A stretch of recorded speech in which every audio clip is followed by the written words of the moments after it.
Hey everybody, if you are watching this right now, you are in for a real treat. I'll tell you, after almost 4 years of doing real estate, if I did have secrets, this show is going to cover those. Mr. Eddie Speed is on with us today. Boom. Here we go. Hey guys, Slow to Hey, click. we appreciate you taking time out of your amazingly busy day to hang out with us, man, and share. I call it the land investing gospel. I don't know what you call it, but this should be a really good one, man. yeah. No, it's So, we've entered a very interesting time in the market, right? And if they say that the most important rule in anything in real estate is timing. So what you do at certain times has a gigantic to do with your success. amen to that. 100% for sure. So I'm not even going to cover. We're going to do like this. This man has done like 50,000 transactions in real estate. Like it doesn't even make sense that it makes sense. So we're going to jump straight into it. So with the market the way it's going, why is creative finance the go-to strategy in this coming market? Well, conventional lending and conventional real estate are twin sisters, right? In other words, when you have traditional real estate and they're getting a traditional mortgage, there's not a lot of room for inefficiency, or there's not a lot of room for, something else to be needed for the formula. Go look at real estate over the last couple of years, and you had this on fire market, right? FOMO, fear of missing out, right? And the truth be told, the number one variable that drove all this was that you had giveaway interest. Mm-hmm. And when you have giveaway interest, people can go overpay because it really doesn't cost them that much over time, right? Mm-hmm. Average interest rate on a residential mortgage for the past 50 years is 7.7%. Really? Yeah. So understand, I started in this business in 1980, when the famous thing was interest rates reached 20%. Now, they weren't 20% for a year and a half, but they reached 20%, and the average rate was probably 16% interest or something like that. And so what happened in that era was that conventional lending wasn't a thing. You couldn't make a payment work. So real estate ground to a halt. So how could somebody sell their property? Because you can't ever just cut the market off. No. And so what they did was, more than they had ever done in modern times, they used seller financing. And the seller could carry an interest rate at lower than the market rate. Mm-hmm. Seller financing filled a void that conventional lending couldn't. There's two voids generally in conventional lending. There's credit, and there's availability of credit, and there's cost of credit. Two variables, right? So in that market, it was cost of credit. And when the virus happened, for conventional lending, the availability of credit was cut down about a third, which is continuing to get worse, right? Meaning that about 40% of the people today can't get a mortgage that could qualify for a mortgage before the virus started. And that has nothing to do with the cost of credit. That's just the availability of credit. That's the underwriting standards. You mean availability of credit, like the lenders are tightening up their money? They're less likely to let the money go? Absolutely. And the Mortgage Bankers Association has an index called the Mortgage Credit Availability Index. Wow. Okay. And before the virus, it was at 185. Yesterday, Housing Wire sent out a message and said it's the lowest, the index is the lowest it's been in 9 years. It's at 105.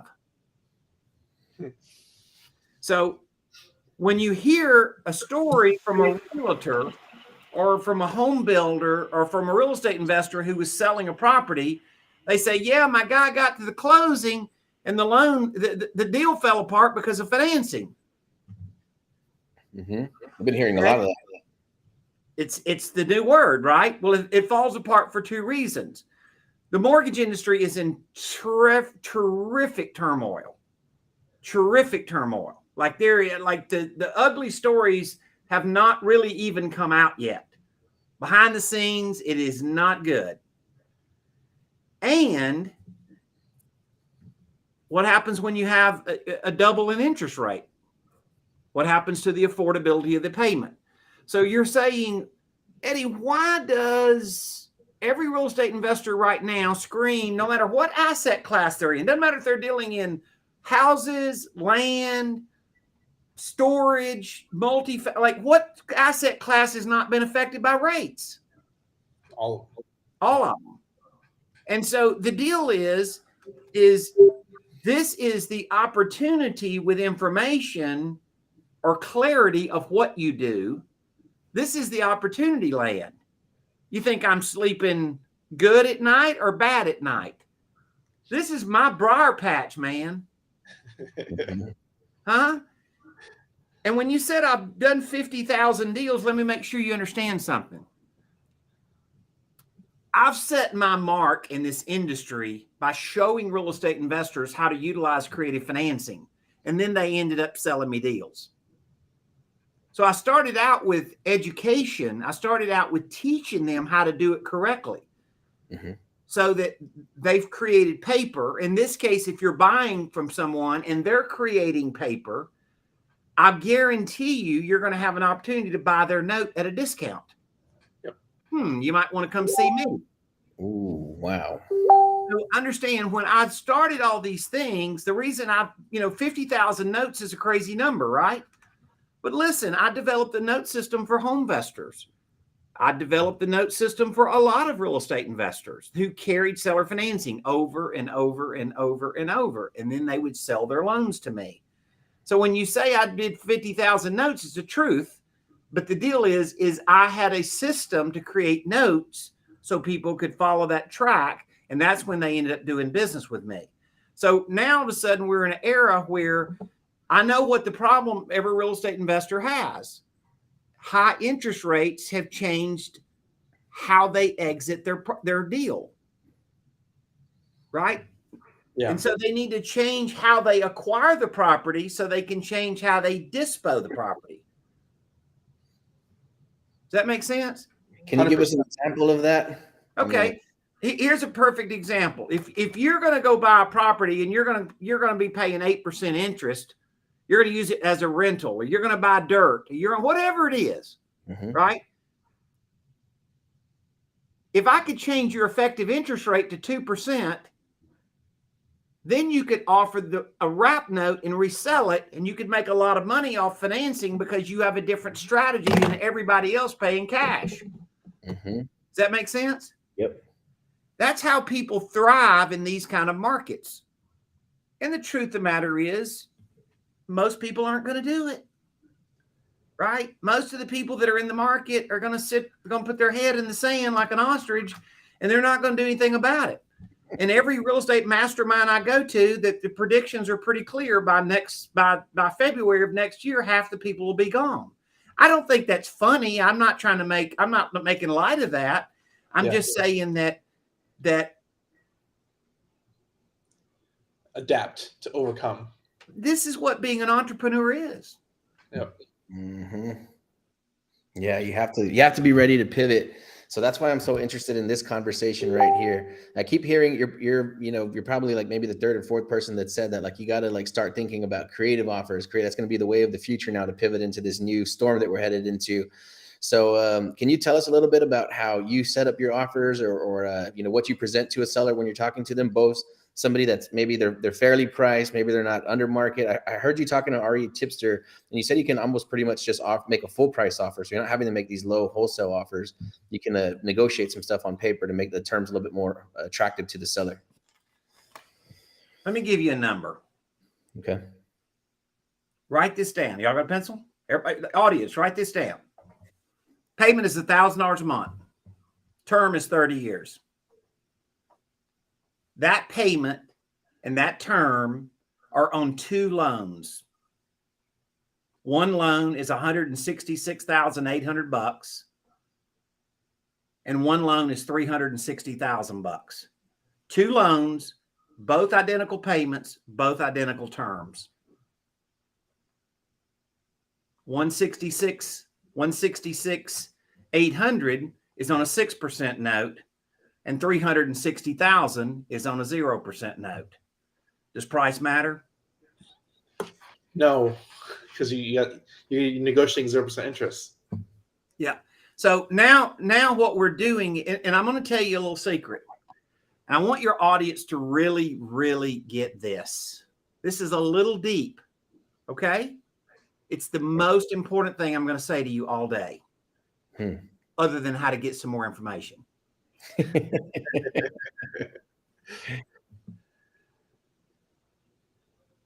People go to a car dealership and they have access to so much information today. They pretty much know what the car dealership has in the car. There's so many websites, there's so many hacks, there's so many ways to do it that you can figure out how much the car dealership is making, and you can beat the guy down on price. People go in the finance department and they have no idea how they make money. And that's why every big car dealership in America, the most profitable entity in that car dealership is not the sales department. It's the finance department. And so understand that this market turning is turned into an opportunity, because when you learn how to make a creative offer, you can erase price, and that throws everybody else off. And I will tell you this. Nothing's 100%. Nothing that anybody can ever say in life, it's never true 100%. Well, I wouldn't say that, but most things in life are never 100%. But I'm going to tell you that there is a good percentage of people that sell property that if you give them the price they want, they will give the farm away and how they give it to you. And I'm pretty good at that. I've done it more than anybody in the country. I've done it longer. I've done more transactions. I'm not some guru that started doing this in the last month or two or year or two. You know, when they were in junior high school, I was teaching home investors how to do this. You got it? I've been doing it a while. And so sometimes gray hair matters. You know, I know like young people think, old people, they're this or that. You know, why are most presidents old guys? Right? They've got a lifetime of learning. Now, some people don't have 40 years experience. They just have 1 year's worth of experience 40 times. Boom. Some people have 40 years experience, right? So the point is, I know, because I've done so many of these transactions, my mind in this area is very trained, right? I'm dumb about most things in life. Don't get me saying that I think I'm smart.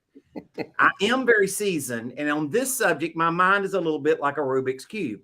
So I can adjust this or adjust term or adjust payment and do whatever, and I can do all that kind of stuff. The problem is you can't carry Eddie around in your pocket, right? So what I had to do was take, after structuring thousands of deals, me and my team had to break it down into structures that are most likely accepted and show you how to structure that when I've already baked in all the good stuff. Instead of you're having to know all this stuff. And eventually, guys, I could go take you for a long enough period of time, and I can there's nothing I know you can't learn. But if I could just give you a lot of experience, some real-time tested stuff, and then I start showing you how to interview a customer and get the customer into a pattern. We call it decision tree path, right? You're taking a customer down a path to determine if that deal is a candidate, right? And so there's an interview process. They don't know where you're going. right? You're asking them questions about their property and they're answering questions.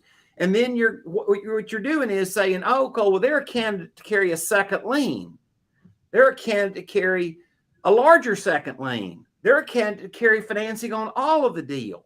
And another thing that people always believe is seller financing always has to be a first mortgage and they always have to own it free and clear. That's a myth, right? If you do creative financing correctly, you'll do a second more often than you do a first. So you may have to bring other financing to the deal, right? But the point is why you do it is because you're essentially borrowing money at way below the market. And that gives you an inordinate advantage. Can you give us an example of that? Because it kind of went over my head. So you said if somebody has the property is not free and clear, you're going to take a second position as the buyer, and then and you're going to keep the original financing in place. Well, you might keep the original financing in place, or you might go find new money to clear out both of them. Both and so then here's an example. Let's just say you have $100,000 piece of property, just a nice round number, $100,000. Everybody else is kind of stuck at $85,000 or $88,000. That's all they'll pay. Trying to lowball you. Your guy says, no, I won't sell it to you unless I can get 100. But he has a big mortgage that has to be paid off, or he's got some big immediate cash need. In other words, he can't finance a whole $100,000. Mm-hmm. Okay. And you're like, I can get you money today to solve whatever problem it is, and I can get you a price. But in order to do that, you're going to have to carry a second mortgage for $20,000. Mm-hmm. Would you consider that? Yes. Okay. You know how I'm going to pay you back? Yeah. I'm going to pay you back in 15 years. I'm paying you more than anybody else. I'm trying to make the deal work for both sides. But in order for me to do that, because I'm having to pay a lot more interest at the bank than I used to yesterday, then you're going to have to work with me. The banks have caused your property to go down in value. I didn't cause it. But guess what? You think all them furniture companies that carry financing, you think they're losing money? No. No, they're not. You're not losing money either.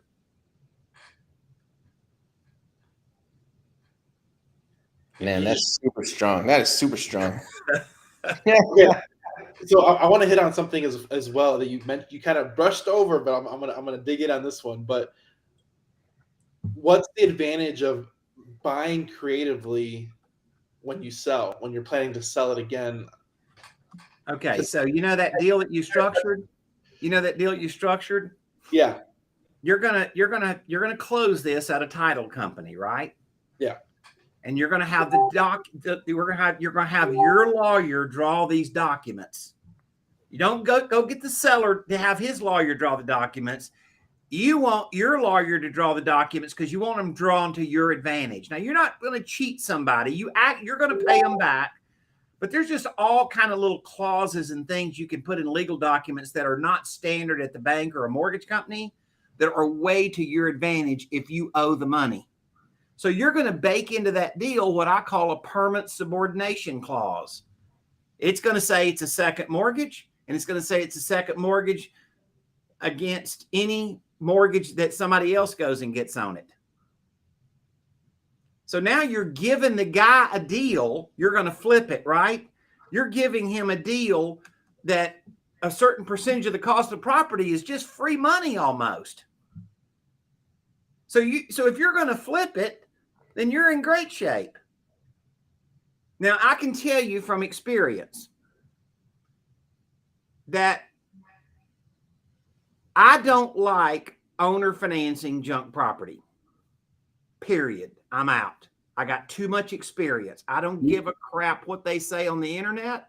I know how to pay. I bought 2,000 portfolios of land notes. I've looked at 6,000. Right?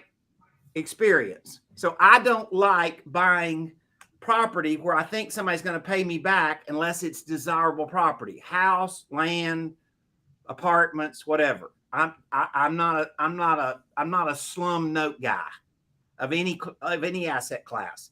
I can just tell you it won't pay. Mm-hmm. And I know there's people that disagree with me, but they don't have 50,000 in front of their name. Right? I've seen so much of this. I've drawn very distinct patterns.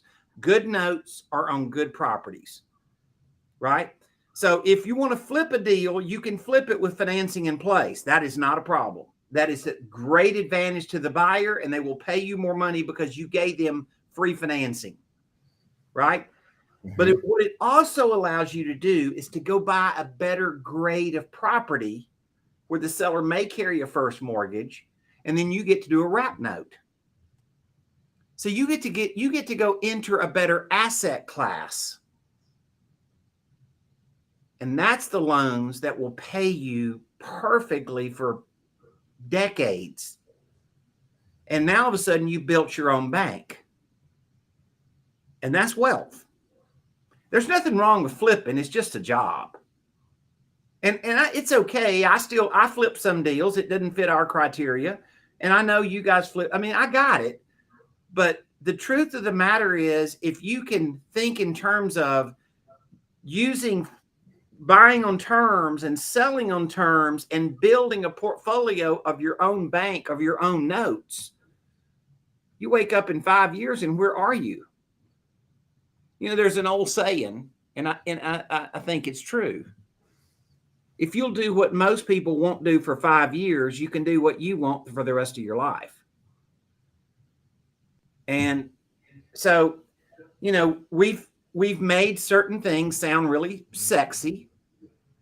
And flipping is obviously, overall, flipping all kinds of real estate is really sexy. Mm-hmm. It's not wealth. So you can flip some deals and keep doing it. I'm not telling you not to flip some deals, but I'm saying to you, what deal would you love to do that financing got in your way of doing it? I got a couple of them on my radar right now. Yeah. And the other thing is if you can figure out how to use the secret bank. Who is the secret bank? Because you're alluding to it. I thought you'd never ask. I'm like, who or what is the secret bank? Last year, the secret bank did $27.5 billion in business, almost $28 billion in business. I'm going to guess. They had most all of the transactions were not underwritten. There was no qualifications. There wasn't any. It wasn't like there was some. You know, there wasn't a big loan committee. They loaned money at below market rates. Y'all hadn't heard about this bank? I'm guessing it's the sellers. It's the Bank of Seller Financing. Seller financing. Wow. How many billions last year? About 28 billion, 27 and change. Oh my goodness. So you see, somebody is utilizing this.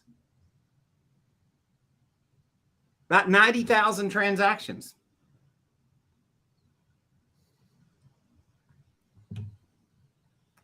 So that's what I teach people how to do, is go find the secret bank.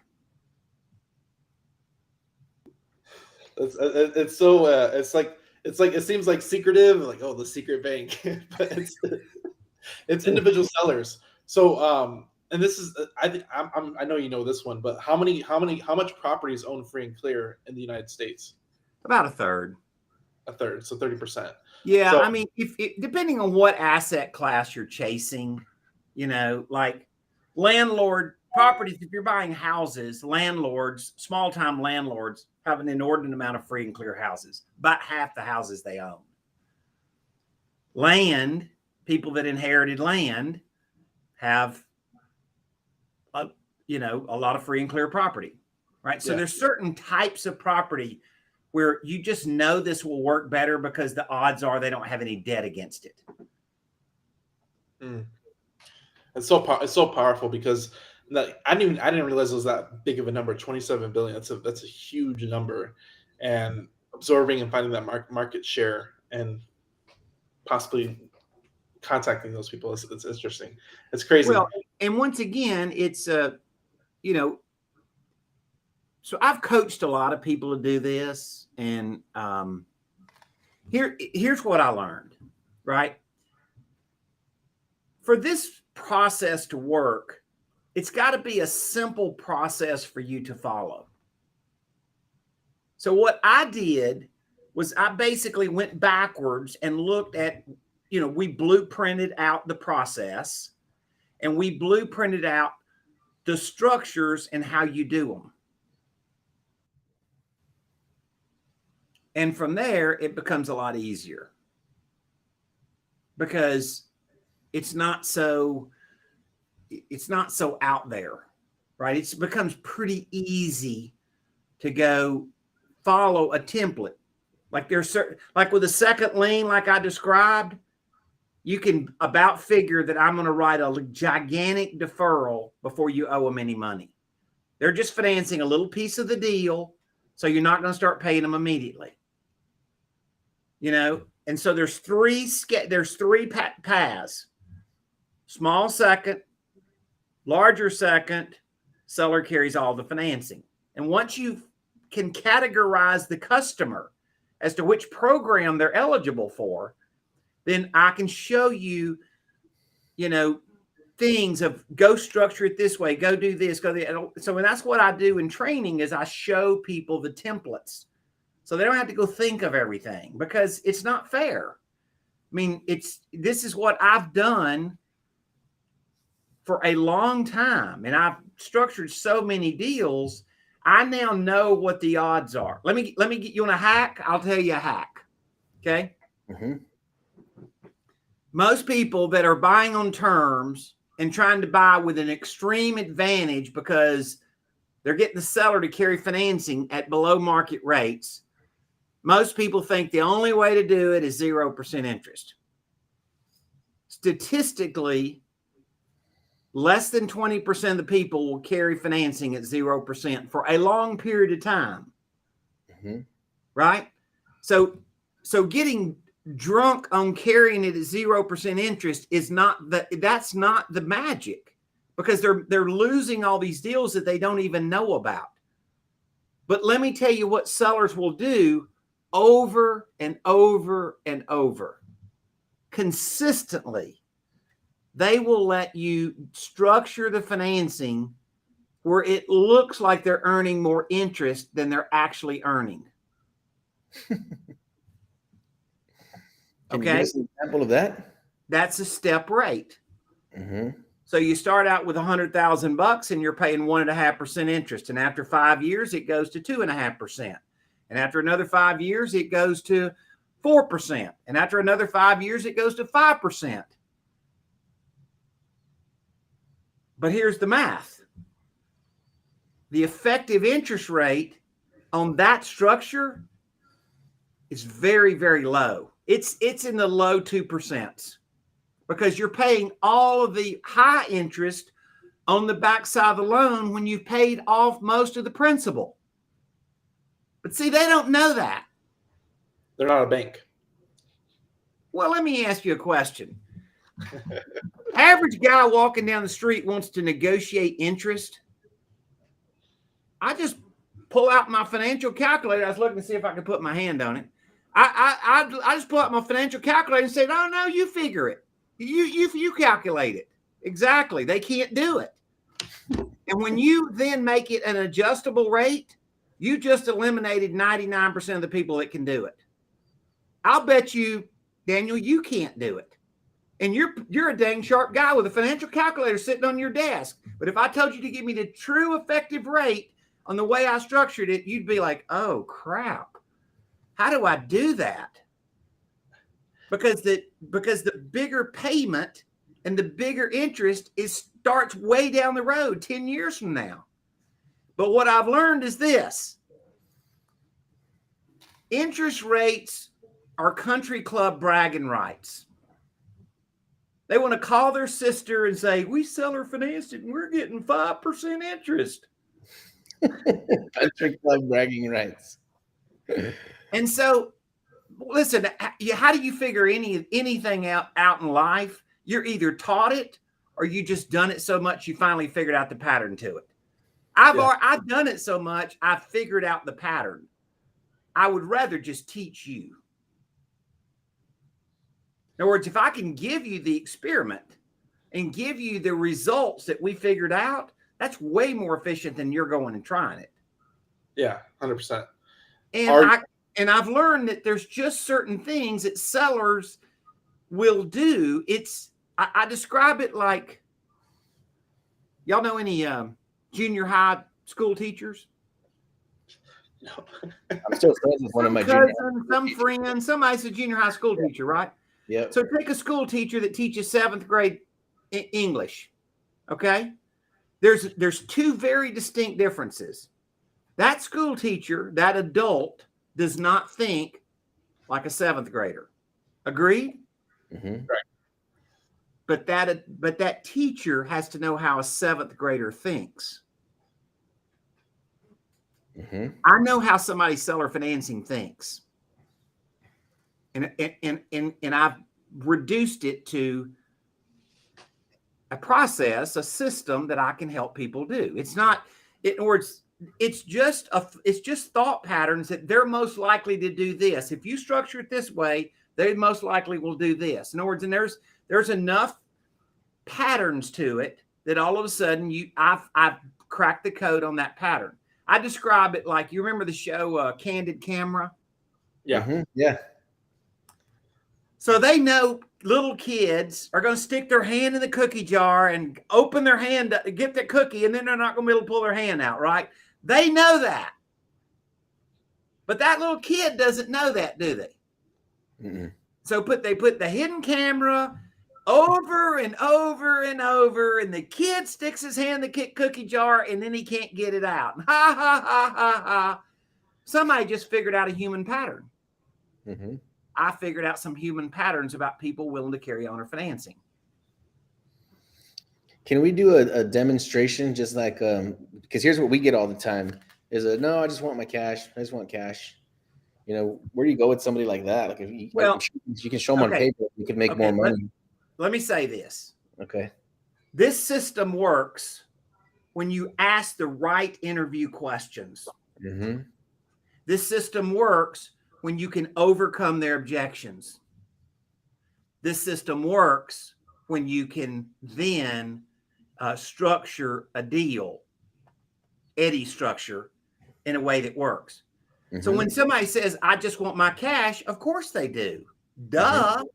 Mm-hmm. But the answer is if what is more important to you, getting the most amount of money for your property, or taking a little less price for your property, maybe sometimes a lot less price, and getting it all in cash. I can give you what you want, which is price, but you're going to have to give me something of what I need to make it work. You see, now you're positioning it.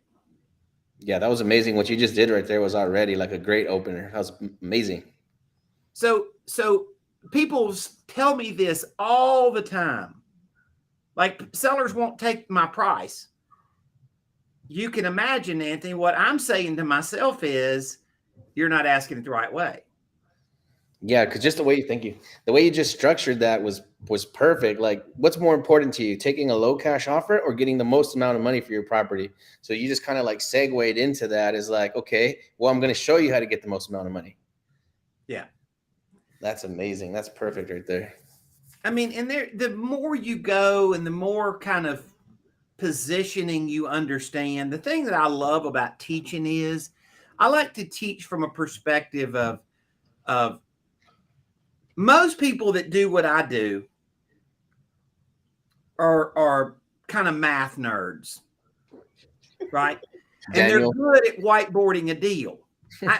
There's people that may be I don't know anybody that's structured near as many deals as I have. I mean, like when you've done thousands, and I mean mega thousands, it's just a short list of people in the world that could say that legitimately. So but I know there's other people that also are good at structuring deals, and I appreciate their skill. I structure a deal with a mental thought of whether the seller is willing to take the deal I'm structuring. I always start out with, would they do this? Now, I have an advantage because I know how somebody that seller finances thinks, right?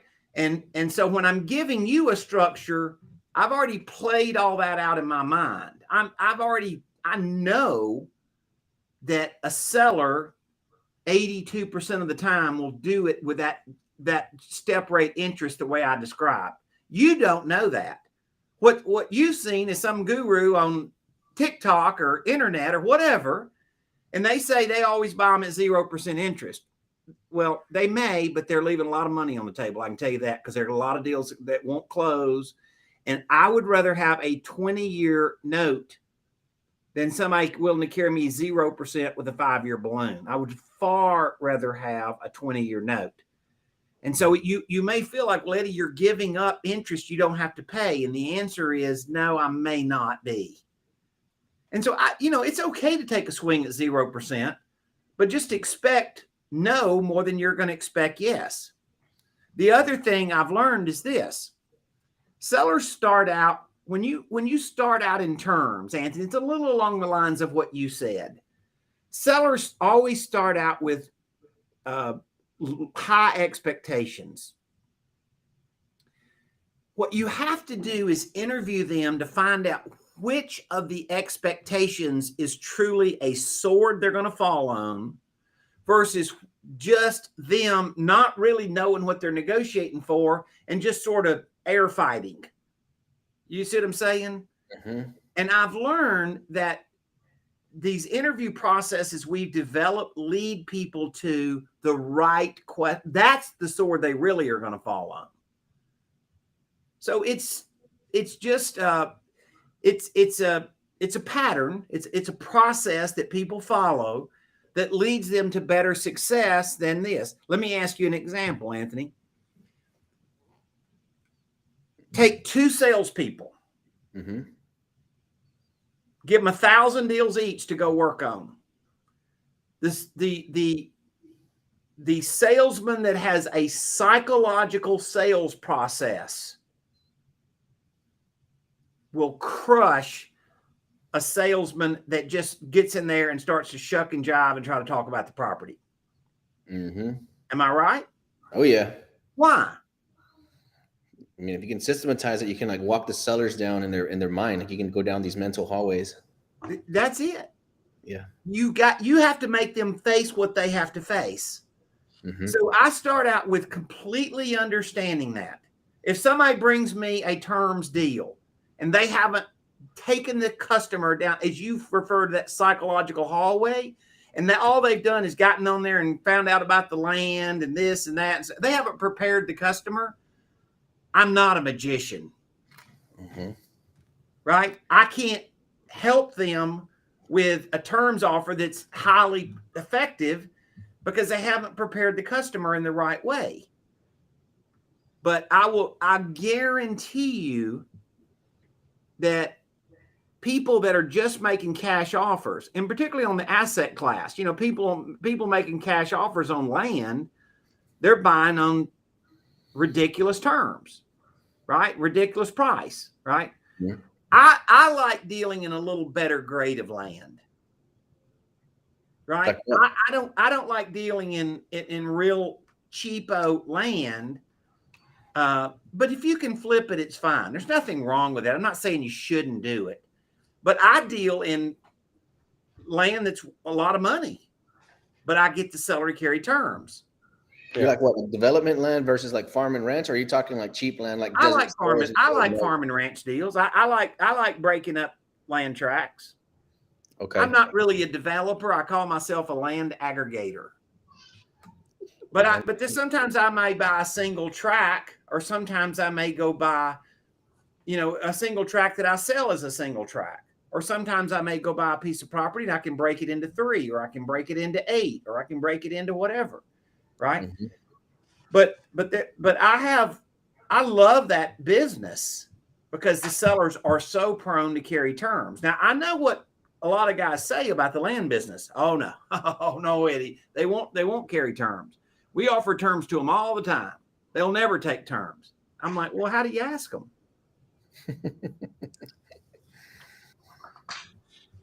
Very nice, man.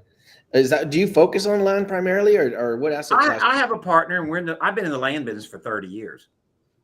Okay, yeah, that's our game. That's all we do is land. That's all we think about. That's all we talk about, and that's kind of our primary. Oh game. yeah, I mean, I've done land from Eagle Pass to, Kansas City. Wow.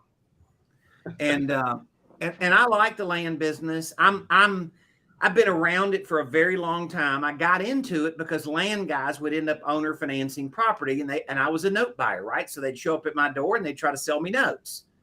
And then I figured out they weren't terribly good at financial modeling. They weren't good at structuring deals with terms. So I'd end up partnering with them, and they were the only boots on the ground land guys, and I was more of helping them with that side of the business. And one thing's just kind of led to another. And so, yeah, I mean, I've been around the land space a long time. And I bought a lot of land notes. I've seen literally thousands and thousands of portfolios on land. And so I kind of figured out over the years, it'd be portfolios where people have owner financed the land, they're carrying paper. Mm-hmm. And so then I've sort of patterned it to land notes that were really, really good and land notes that were really, really substandard. And so that I work backwards in thinking, well, if a deal is a seller finance candidate for me to carry and sell it on a seller financing, the land has to be a certain quality grade. Like, let me give you an example. I operate we buy land in northwest of Dallas-Fort Worth and a county up there. And a little town's called Nocona. Okay. I have something northwest Fort Worth. Let me look up Nocona real quick while you're talking. Yeah. And so there's a subdivision. They sold several thousand lots in this subdivision, and they sold third-acre lots. Okay. Now this just looks like a pasture, right? It's an old subdivision. People live there for years. They inherited it. Mom and daddy died. They've been paying the taxes on it for 20 years. They haven't done anything with it. And they call us and want to sell this land. Okay. And they're third-acre lots. Call the county, and to put a water well in and a septic system, it takes 2 acres. Dang. So guess what? That's a worthless piece of land. In my humble opinion, that's a worthless piece of land. So I don't like that kind of deal. Like, what are you going to do with it? Eat the grass on it? I mean, it's just like, it's nothing to do with it. So I like a deal. So I want to go sell a piece of land to somebody that I want that land, in my mind, if they're going to be paying me back over time, I want that land to be sacred to them. So, and there are so many opportunities in that regard. And to be honest with you, the land business, kind of like the house buying business, there's not a whole bunch of people walking around that are really, really highly skilled at creative offers, how to go buy on terms, right? So people would find themselves as like, hey, I can make an offer that they don't hear this from their competition.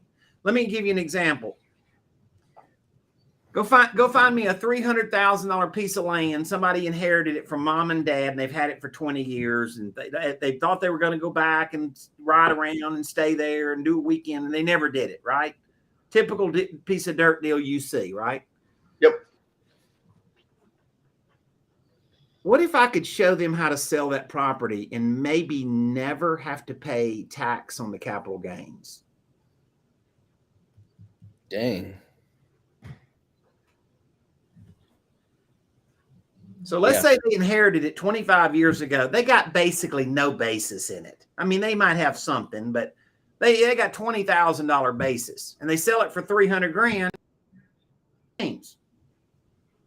Yeah. 280, right? If you seller finance it, you get to pay capital gains the year you collect the money, not the year you sell it. You get to, instead of standing it up and it's all paid at the end, you get to lay it down and pay it over time. Now, let me tell you a little trick. That's called installment sales. It's been in the tax code for decades, right? Every accountant, if you ask them about it, they, oh yeah, that's installment sales. Yeah, you can do that. Here's what most people don't know. If you lay down and you only collect just a low amount of capital gains in any one year, and you don't hit that $40,400 that it takes to get to a number that capital gains is taxed. See, the first $40,000 is tax-free capital gains every year. So if you kept yourself below that every year as a single filer on your tax return, you would never be forced to pay capital gains because you never hit the threshold that it gets taxed. Bada bing, bada boom.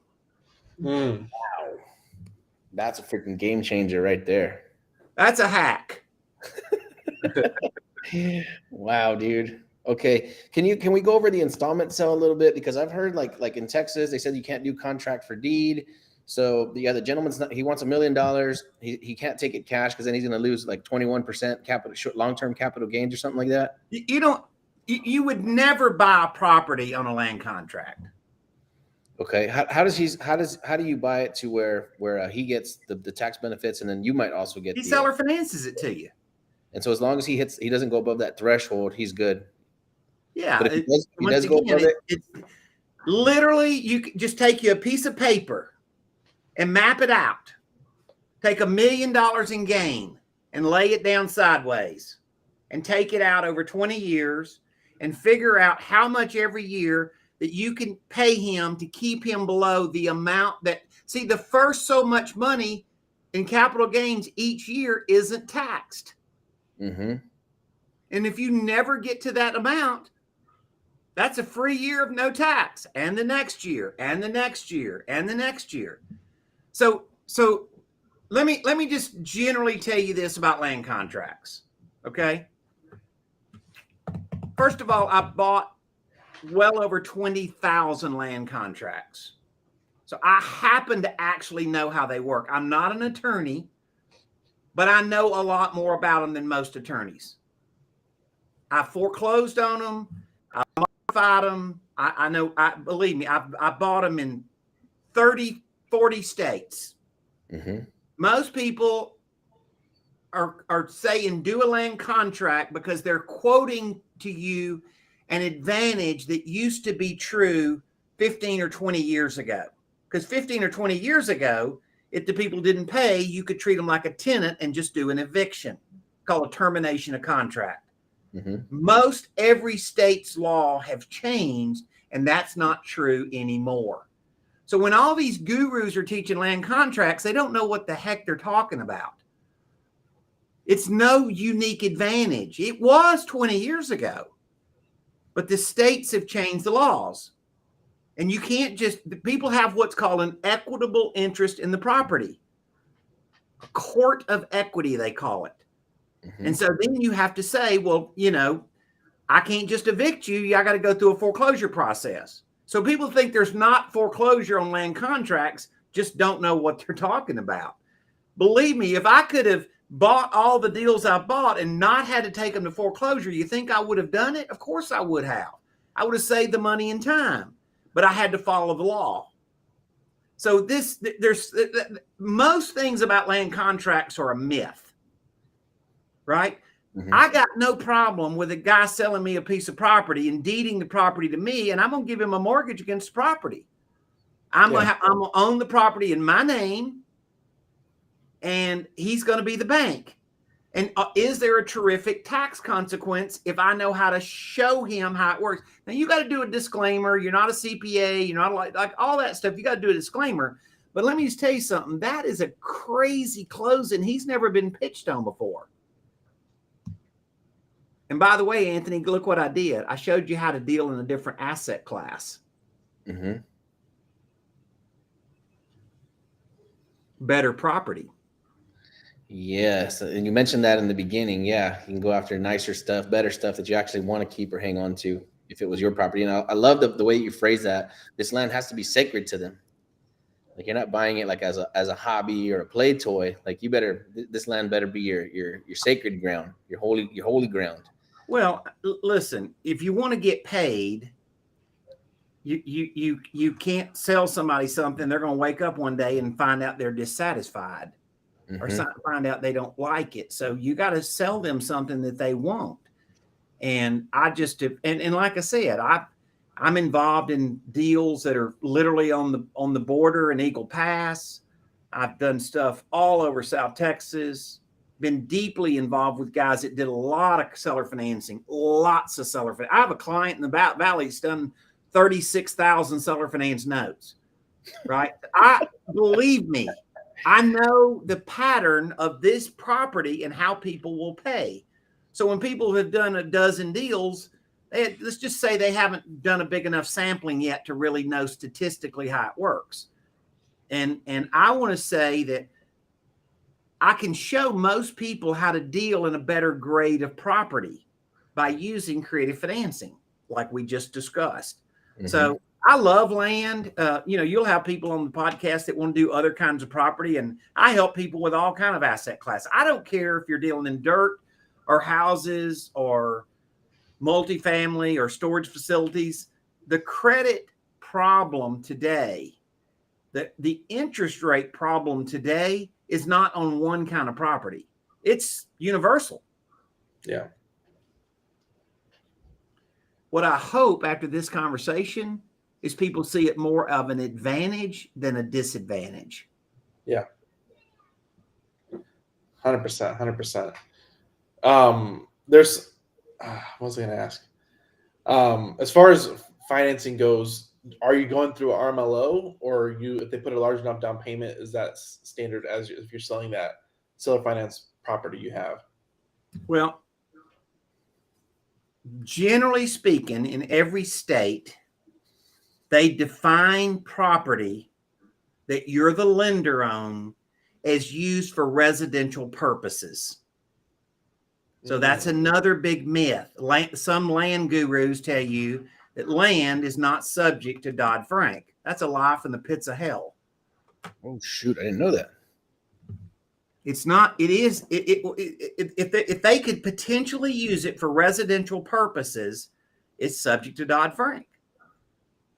Even if there's no house on it, just because it's land that they could develop. Residential purposes. You know that guy I told you about sold 36,000 owner finance properties in the Valley? Mm-hmm. He has to use an RMLO because they're going to put a house on that lot. Mm-hmm.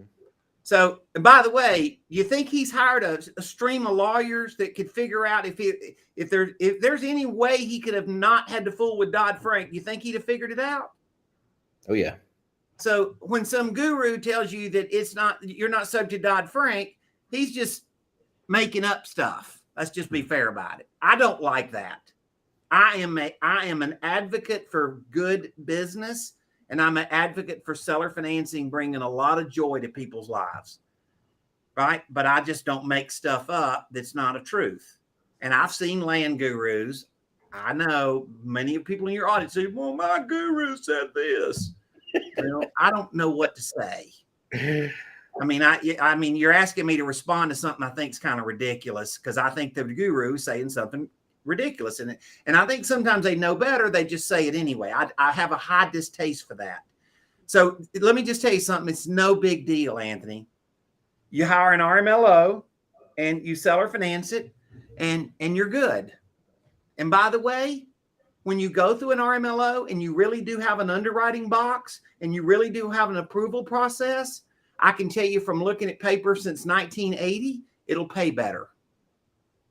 So that extra trouble you went through will be good to you because the people will pay you. They're more qualified and they'll pay you more consistently. So It's good for you. Now, when does a piece of property hit the phase of being non-residential? Is that 20 acres? Is that 50 acres? And there is some point where there's a decision. If you're selling enough acreage, they're probably not going to use it. Or they may sign an affidavit and say, I'm not ever going to put a house on this. I mean, you don't make them lie. Don't teach them to lie and make them sign something that's not true. But I've sold a lot of tracts to people, and people say, well, we're not putting a house on it. This is just our weekend place. You know? Okay. So let's say they don't qualify with the RMLO. Do you just not sell to them? Why don't they qualify? I don't know. What would it be like if it just, I don't know, maybe they're just debt to income ratios off or something. Well, you don't have to qualify somebody to Fannie Mae standards. Okay. You just have to use good judgment. Yeah, so you just look at it and you're basically the judge of it if you're going to give the loan or not. Do I trust this person to pay me back? Yeah, and the other thing is if you hire an RMLO, understand that you need to establish what are acceptable guidelines for your lending. People say, well, I went through an RMLO and he underwrote them. He underwrote them to what? Right? The RMLO is just an underwriter. He's following an underwriting box. You should be able to establish what that is. So I help people figure out what that looks like, right? In other words, see, my goal, Anthony, is I want you to be able to create good paper that'll pay you years in the future. We've knocked down 2 big walls today. How do you go find better property? Creative terms. Mm-hmm. How do you go create wrap notes that will be good to you forever? Dealing in better properties and dealing with an underwriting process where people are actually vetted. Like, can you imagine renting a house and not vetting the tenant? What would happen? Disaster. Okay, well then, if you sell a piece of house, sell a piece of dirt to somebody, and you don't vet the buyer, what do you figure is going to happen? So, yeah, something's not going to happen, right? There's millions of landlords that'll tell you that won't work, right? Mm-hmm. Yeah.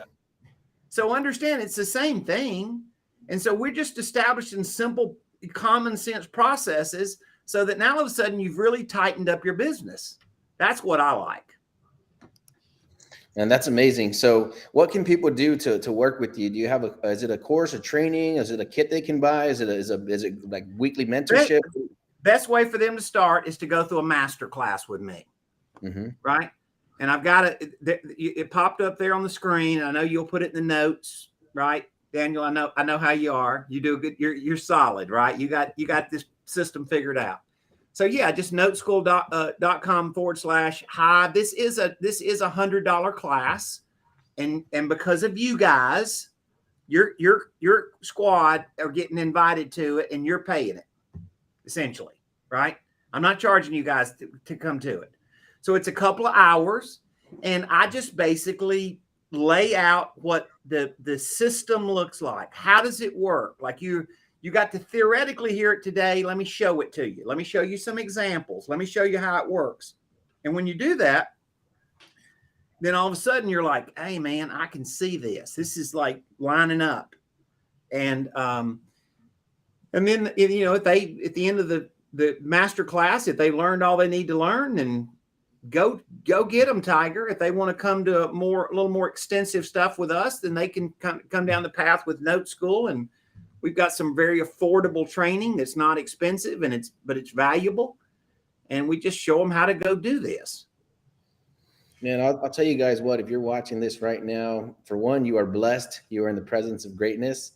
And if you learn the things that Eddie's talking about, it will change your business and it will change your life and the life of if you are a teacher, your students, all the people around you, everybody you talk to from now on, this information will change your life. Yeah. So for what he's offering at that price point, apparently, Daniel, and we're working something out where we're going to cover it.